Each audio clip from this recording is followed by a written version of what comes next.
హైదరాబాద్ లో gas mafia రెచ్చిపోతోంది. ప్రజల ప్రాణాలతో చెలగాటమాడుతూ జోరుగా అక్రమ రీఫిల్లింగ్ దందా సాగిస్తోంది. నివాస ప్రాంతాల్లోనే ఎలాంటి భద్రతా ప్రమాణాలు లేకుండా సిలిండర్ల నుంచి గ్యాస్ దొంగిలిస్తూ భారీ పేలుళ్లకు కారణమవుతున్నారు. డెలివరీ బాయే సూత్రధారిగా దందా సాగుతున్నట్లు గుర్తించారు పోలీసులు.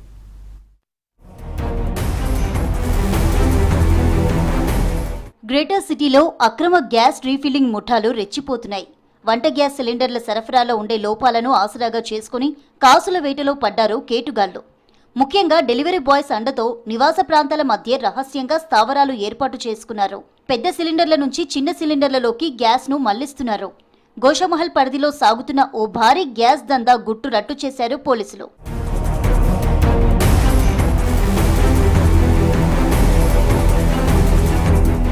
సిటీలో గ్యాస్ దందాపై పక్కా సమాచారంతో ఓ ఇంటిపై మెరుపుదాడి చేశారు గోషామహల్ పోలీసులు. అక్కడ జరుగుతున్న వ్యవహారం చూసి అధికారులే విస్తుపోయారు. ఎలాంటి అనుమతులు లేకుండా ప్రాణాలకు తెగించి గ్యాస్ రీఫిల్లింగ్ చేస్తున్న 5 సభ్యుల ముఠాను పట్టుకున్నారు.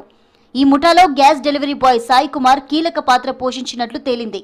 వినియోగదారులకు చేరాల్సిన గ్యాస్ను దారిలోనే మళ్లించి సొమ్ము చేసుకుంటున్న ఈ గ్యాంగ్ను అరెస్టు చేశారు పోలీసులు.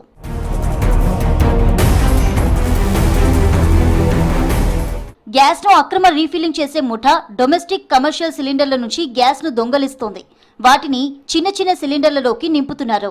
దీంతో వినియోగదారులకు అందే సిలిండర్లలో బరువు తక్కువగా ఉంటోంది.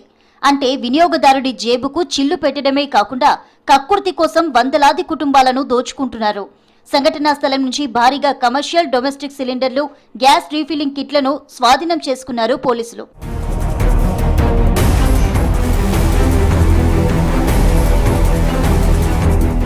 గ్యాస్ రీఫిల్లింగ్ లో చిన్న పొరపాటు జరిగినా ఇల్లంతా పేలిపోయే ప్రమాదం ఉంది. అయినా ముఠా అవేమీ పట్టించుకోవడం లేదు. ఎలాంటి భద్రతా జాగ్రత్తలు లేకుండానే గ్యాస్ ను రీఫిల్లింగ్ చేస్తుండటంతో పెను ప్రమాదమని అంటున్నారు అధికారులు.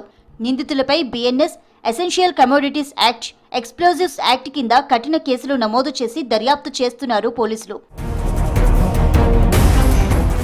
గ్యాస్ మాఫియా పట్ల ప్రజలు అప్రమత్తంగా ఉండాలని సూచిస్తున్నారు పోలీసులు. సిలిండర్ డెలివరీ తీసుకునే టైంలో తప్పనిసరిగా బరువును తనిఖీ చేసుకోవాలని చెప్తున్నారు. అలాగే సిలిండర్ సీల్ సరిగ్గా ఉందో లేదో చూడాలని చెప్తున్నారు.